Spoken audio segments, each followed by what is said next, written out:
অনেক দিন পর আজকে বাড়িতে একটু খাসির মাংস রান্না করছি। এতদিন খাসির মাংস হয়নি, মাছ বা চিকেন রান্না করতাম, কারণ ডাক্তারবাবু আমাকে পুরোপুরি খেতে বারণ করেছিল। আর আমরা 3জন থাকি, একজন খাবো আর 2জন খাবো না, সেজন্য আনাই হয়নি।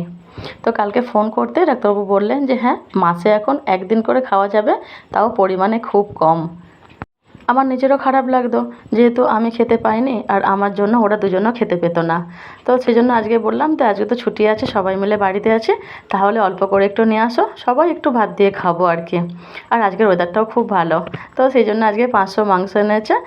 আজকে দুপুরে রান্নাতে একটু খাসির মাংসের ঝোল আর ভাত করব। এই মাংস রান্নাটা না আমি মায়ের থেকেই শিখেছিলাম। মা সবসময় বলতো যে খাসির মাংস যখন রান্না করবি তখন একদম ভালো করে কষাবি। তো এখন সেটাই চলছে আর কি, মাংসটা কষাবার পালা।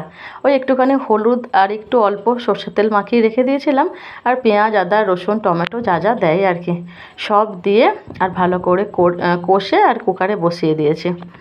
তোমাদেরকে একটা জিনিস দেখাই, দেখো। হ্যাঁ, মানছি যে পায়রা ঘরের লক্ষ্মী, কিন্তু এত উৎপাত করে জানো। আজকে এই ব্যবস্থাটা আমি করেছি। এই পায়রার জ্বালাতে না আমি রান্নার ঘরেতে এই জানলাটা খুলতে পারতাম না, সব সময় ঢুকে যেত। ঠিক আছে বাবা, তোরা রান্নাঘরে ঢোক, কিন্তু কখনো তেলের শিশি, কখনো মশলার জায়গা সব ফেলে দিত। সেই জন্য আজকে এরকম করে ঘিরে দিয়েছি, আর ওরকম করে আর বাইরে বসে আছে। আজকে তেমন তো কিছু রান্না করিনি, রান্না হয়েও গেছে ভাত আর ঝোল। চান টান করেই পুজোর জায়গায় চলে এসেছি। এই ফুলটা না 10 টাকা দিয়ে নিয়ে এসেছে, কত সুন্দর দেখো, সব রকমের ফুল আছে। আর সব রকমের ফুল দিয়ে ঠাকুরের কাছে পুজো করতেও কি ভালো লাগে। চান করে পুজোটাও হয়ে গেছে, এবারে ওদেরকে খেতে দেবো।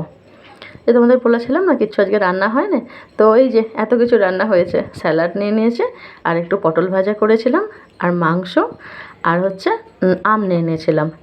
সুজিত অনেকবারই আম এনেছে, তবে আজকের আমটা ছিল মিষ্টি, এর আগের প্রত্যেকবারের আমটা ছিল টক। আজকে সত্যি শান্তি করে ভাত খাবো, আর সবথেকে ভালো লাগছে আমার জন্য আজকে ওরাও খেতে পাচ্ছে। তোমরা সানডেটা কেমন কাটালে জানিও। সবাইকে এখন টাটা, দেখা হচ্ছে পরের একটা ভিডিওতে।